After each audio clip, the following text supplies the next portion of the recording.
Miremba Oboko. Thank you, Honorable Speaker, for this opportunity. And on the onset, it's good to congratulate the mover of the motion because the Honorable Member Wanga was able to go through the bill very easily and elaborate it in a manner that every person would understand, leave alone the demands for having a degree or no degree. I'm sure everybody was able to understand it. That was very, very good. And you almost imagine she had a very serious economist and accountant behind herself, which I think the committee did, and therefore I congratulate the committee. Honorable Speaker, this particular finance bill is so crucial to Kenya and ourselves as a representative of the people, because this is where now the government looks for how to fund the budget that we were just dealing with a few days ago in terms of the supplies items.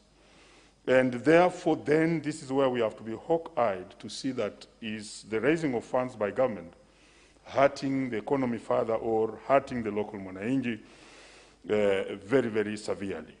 And therefore, it's very important that we make our comments, and I begin by speaking on the issue of the flour, the issue of bread, and the issue of taxes on basic requirements and needs of the people.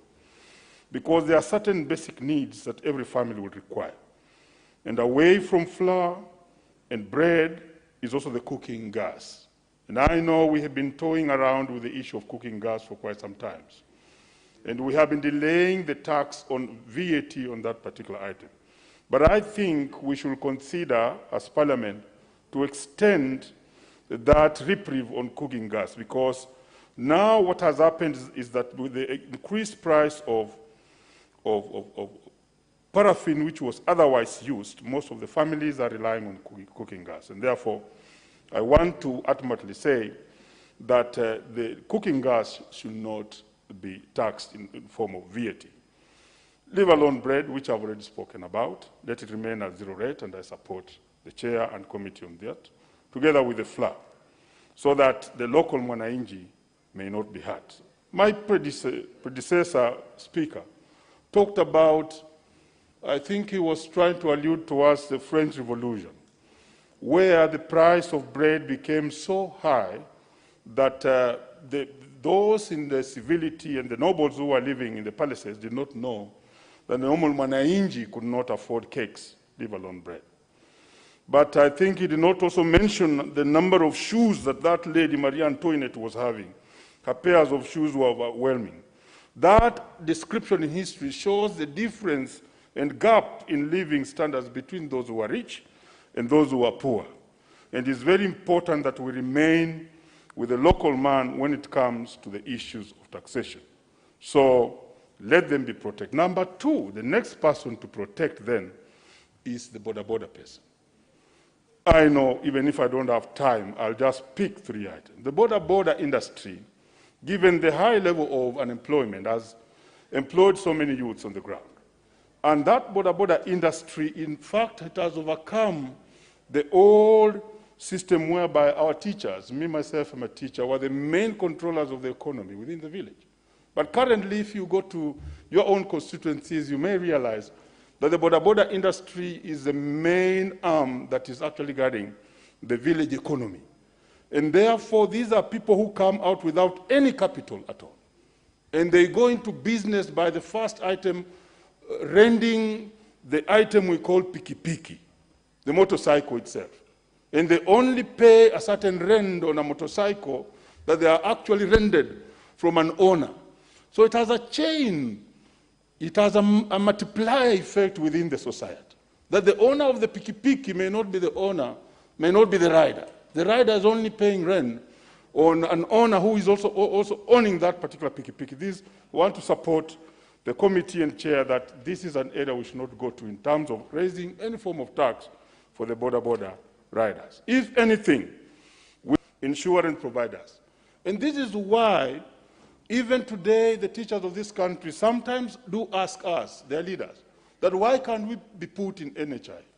But the disadvantage that NHIF was also facing is that they were not enjoying these tax reliefs, which other insurances are enjoying, and therefore they can easily compete against it when it comes to winning and getting opportunities to insure the masses of the workers of this country. So this was a very good proposal, which I 100% support, that let the NHIFs also enjoy the tax reliefs that all other insurance companies are enjoying.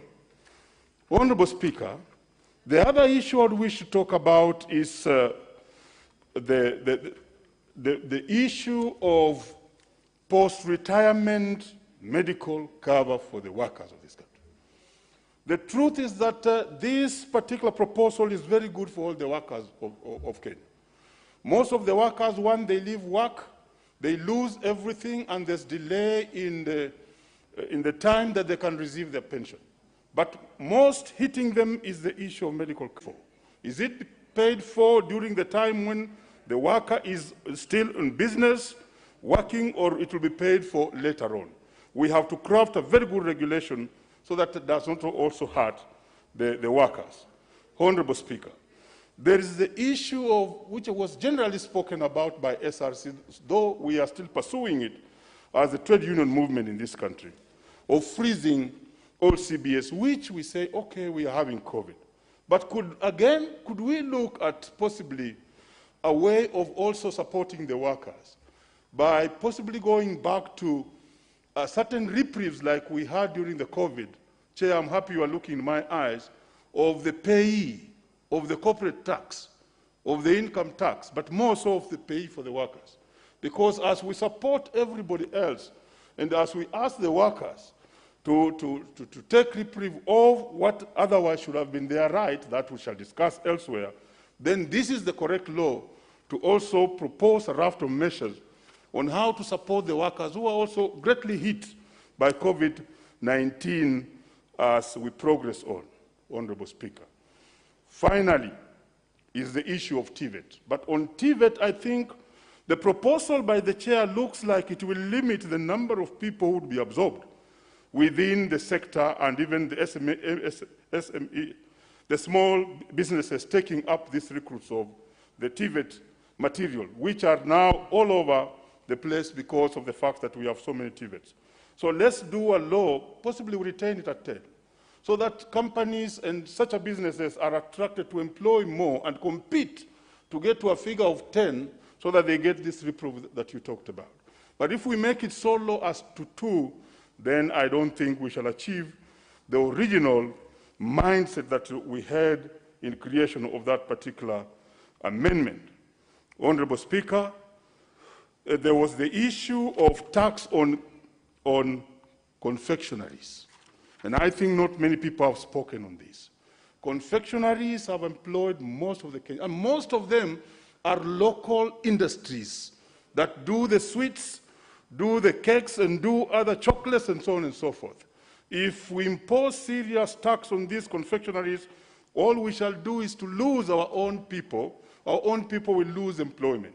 And therefore, I'll stand with the committee on the fact that we protect the local industries that are running confectionaries. And lastly, those musicians who are online, please, let's not tax them.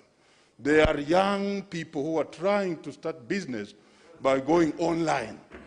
So if we take tax to online, please just protect the young artists in Kenya who are going that direction. With those many remarks, I want to thank you, Honorable Speaker, and I totally support. Honorable Kimani.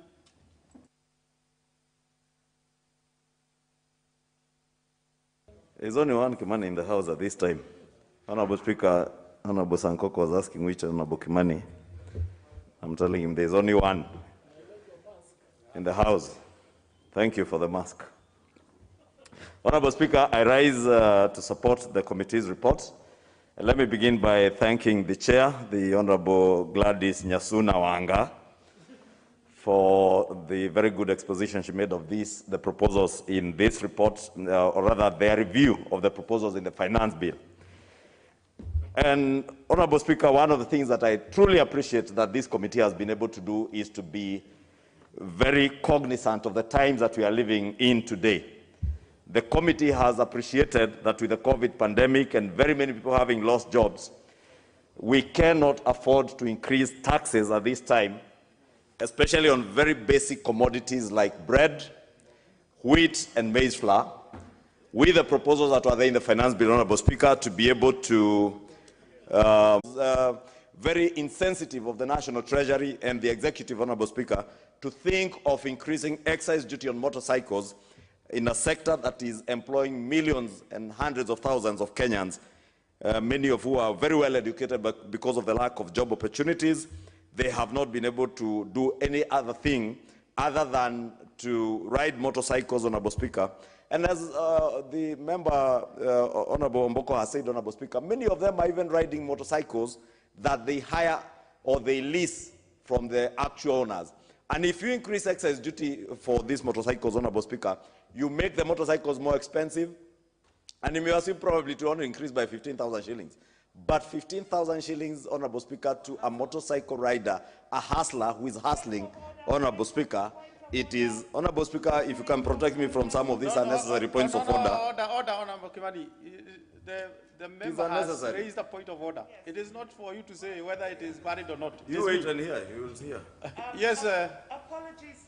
Let have the mic. Thank you, Mr. Speaker, sir. Apologies. I'm unable to find my card. I raise on a point of order, more specifically Order 77, on proceedings to be in English, Kiswahili, or Kenyan Sign Language. Nowhere in this particular order do we refer to slang.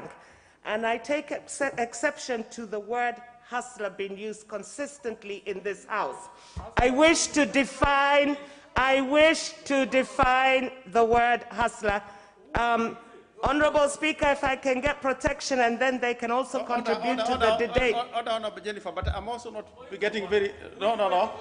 There's no point of order of another one. She's on a point of order. But Honorable Jennifer, yes. I also can't get where you are going, because that standing order you have referred to is about Kiswahili, and English, and sign language. Yes. The term hustler is English. It is slang, and it refers to a person who obtains money by fraud or deceit, a scammer or a swindler. Honorable Jennifer. Honorable Jennifer, you know, there is a discussion here and there is a discussion elsewhere. As hustler is an English word, certainly.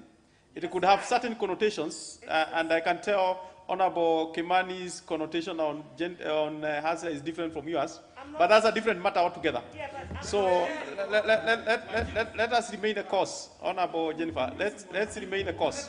Thank you, Honorable Speaker. And I wish you can learn to first read and conceptualize what the Finance Bill is about. Then maybe she would have the audacity to interrupt serious matters of unnecessary things, Honorable Speaker. Honorable Speaker. Proceed, Honorable Kimani. Honorable Speaker, I was talking about the young Kenyans who are hustling out there, Honorable Speaker, using motorcycles, Honorable Speaker. That 15,000 shillings may be meaningless to the Honorable nominated Member of Parliament, but 15,000 shillings to somebody hustling out there means a lot, Honorable Speaker. And therefore, protecting these young people, Honorable Speaker, is very important to me. Honorable Speaker,